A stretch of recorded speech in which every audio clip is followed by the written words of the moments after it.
ਉਹ ਕੋਈ ਮੁਸਾਫਰ ਸੀਗਾ, ਘੋੜੀ ਤੇ ਜਾਵੇ ਤੇ ਉਹਨੂੰ ਰਾਤ ਹੋ ਗਈ। ਉਹਨੇ ਕਿਹਾ ਜੀ ਚਲੋ ਬਸਤੀ ਕਿਸੇ ਦੇ ਕੋਲ ਰੁਕ ਜਾਣਾ। ਉਹ ਕਿਸੇ ਦੇ ਘਰ ਰੁਕ ਗਿਆ। ਘੋੜੀ ਉਹਦੀ ਸੂਣ ਵਾਲੀ ਸੀਗੀ। ਰਾਤ ਘੋੜੀ ਜਦੋਂ ਸੂਈ ਤੇ ਸਵੇਰੇ ਉਹਨੇ ਉੱਠ ਕੇ ਦੇਖਿਆ ਜਦੋਂ, ਤੇ ਘਰ ਵਾਲੇ ਕਹਿਣ ਜੀ ਨਹੀਂ ਜੀ ਸਾਡੀ ਗਾਂ ਸੂਈ, ਉਹਦਾ ਬੱਚਾ।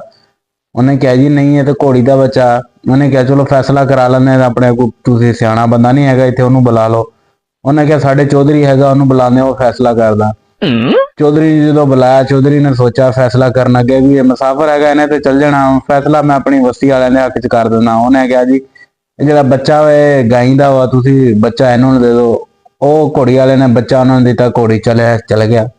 रुको जरा, सबर ਚੌਧਰੀ करो। ਉੱਠ ਕੇ ਜਦੋਂ ਫੈਸਲਾ ਕਰਕੇ ਆਪਣਾ ਜਾਣ ਗਿਆ ਘਰ ਨੂੰ, ਤੇ ਉਹ ਉੱਚੀ ਉੱਚੀ ਰੋਣ ਲੱਗ ਗਏ। ਕਹਿੰਦਾ ਹੁਣ ਫੈਸਲਾ ਮੈਂ ਤੁਹਾਡੇ ਹੱਕ ਚ ਕੀਤਾ, ਹੁਣ ਤੁਸੀਂ ਕਿਉਂ ਰੋਂਦੇ ਆ? ਕਹਿੰਦੇ ਅਸੀਂ ਰੋਂਦੇ ਤਾਂ ਵਾਂ ਕਿ ਅੱਲਾ ਨਾ ਕਰੇ ਤੁਹਾਨੂੰ ਕੁਝ ਹੋ ਗਿਆ ਤੇ ਇੰਨੇ ਚੰਗੇ ਫੈਸਲੇ ਕੌਣ ਕਰੇਗਾ।